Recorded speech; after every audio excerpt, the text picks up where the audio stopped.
and I request Honorable Vice Chairman and CRO Dr. Abhay sir to take it forward. Thank you, Yogesh. Honorable Chairman, AICTE, Professor P.G. Sitaram sir.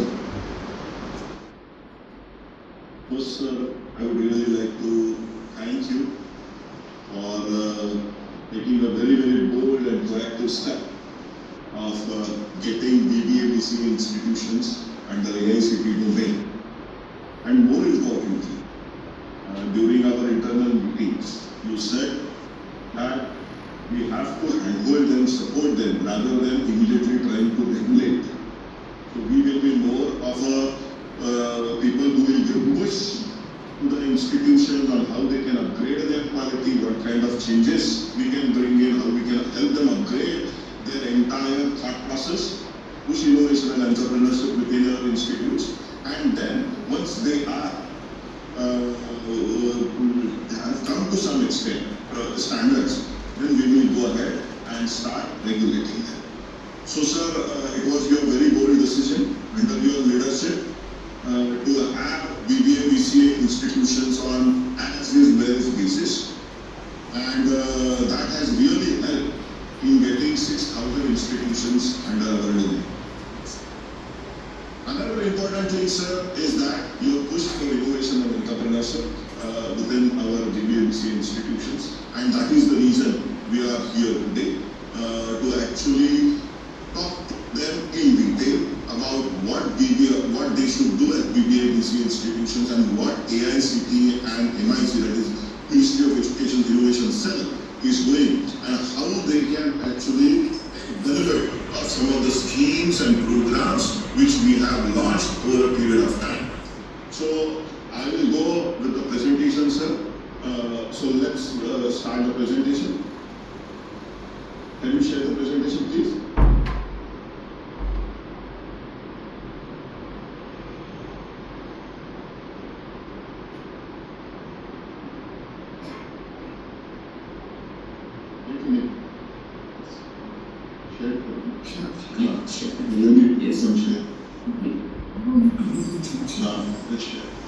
Yes. Full screen more. Full screen.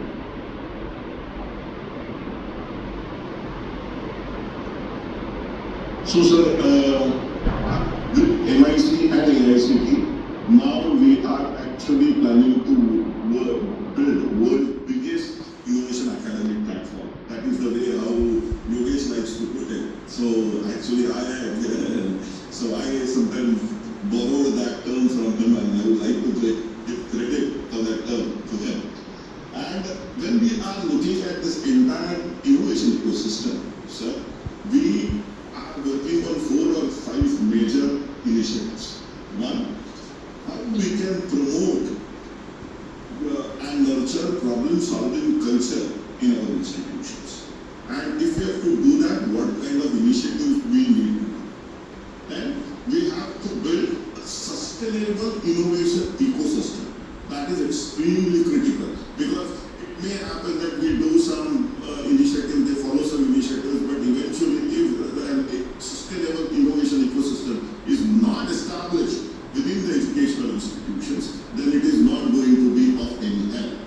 Then the mindset aspect of it. Okay? It's very, very important to develop an entrepreneur mindset, because we believe that it is easy to create an infrastructure. You can always build incubators, you can always build tinkering labs. But if you don't have the right mindset to get into this track or this sector, then it is going to be very, very difficult.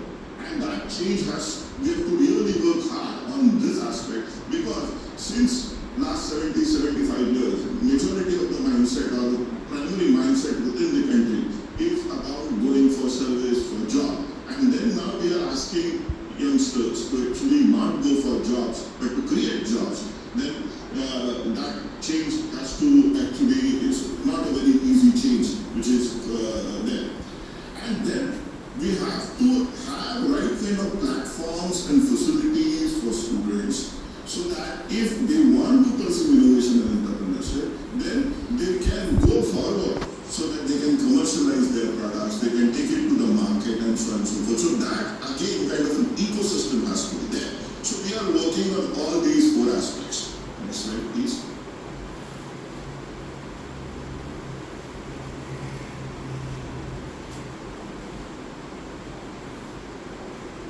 So this is just more of a philosophical slide.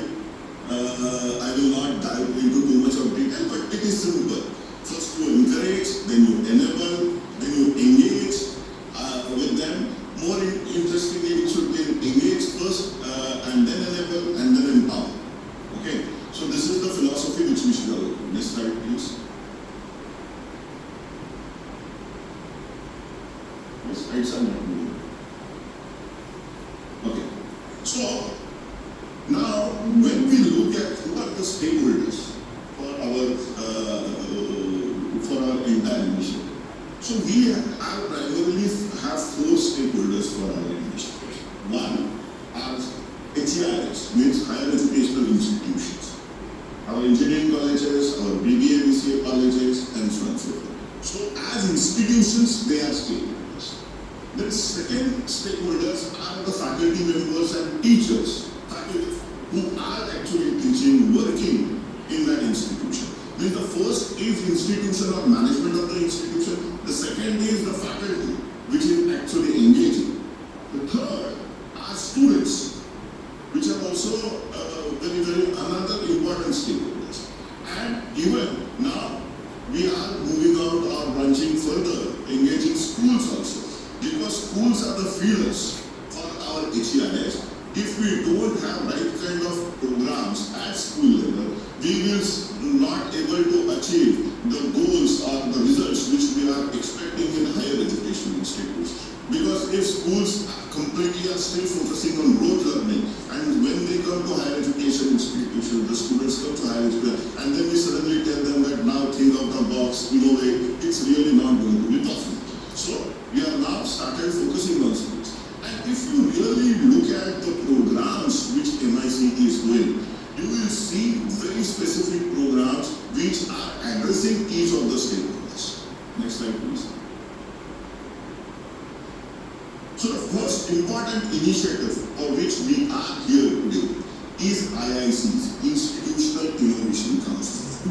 And the reason we conceptualized this initiative was that because when we spoke to large number of directors and deans, we realized that they believe that innovation and entrepreneurship needs to be provided, but they were not knowing how to do it very systematically. The approach which they were taking was very touch kind of thing. So we realized that we have to come up with some kind of a leading webinar or some kind of a systematic and board mechanism. Well, and from that thought process, this IIC program got initiated. I am very happy to share with you, sir, that there is no such initiative anywhere available globally. So it is a very unique kind of an initiative.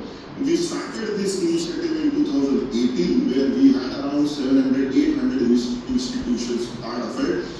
We had to pivot it multiple times because as there was no initiative or no such program area, so we had to go a lot of back and forth. We were talking to the institutions, we were taking feedback, we were actually implementing that feedback, we will try to make it better. And now I'm very happy to share with you, sir, that currently we have more than 14,000 institutions which have IIC programs. And thanks to you, because you actually ensure that every AICTE institute which gets approval should have an IIC and an R&D cell. And because of that, there was a huge boost. But as you also rightly said in the meeting, that now they have created this IIC, but now we need to handhold them so that they can actually make these IICs functional and result oriented. And from that perspective, we have come up with a structure. Next slide, please. So if you really see the structure of IICs, ignore the numbers, because the numbers on the other side are a bit old, maybe a month old numbers. But if you look at the left side of the slide, then you will see who are the members of IICs, how IIC is structured. Okay, so you will have teaching staff, you will have non-teaching staff, you will have the management involved in it, you will have students involved in it. More importantly, you will have startups,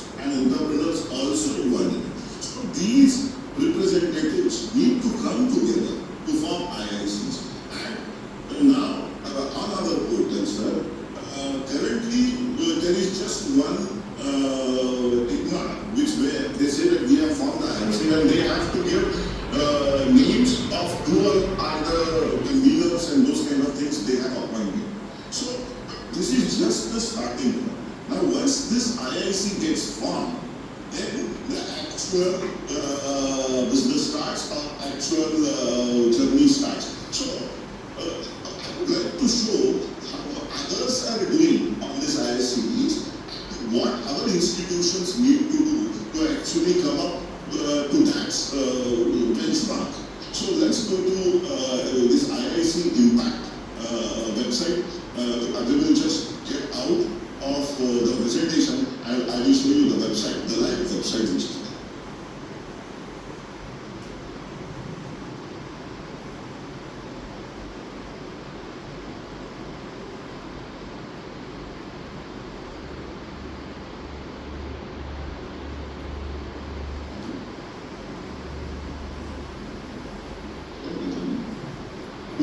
Share full screen. What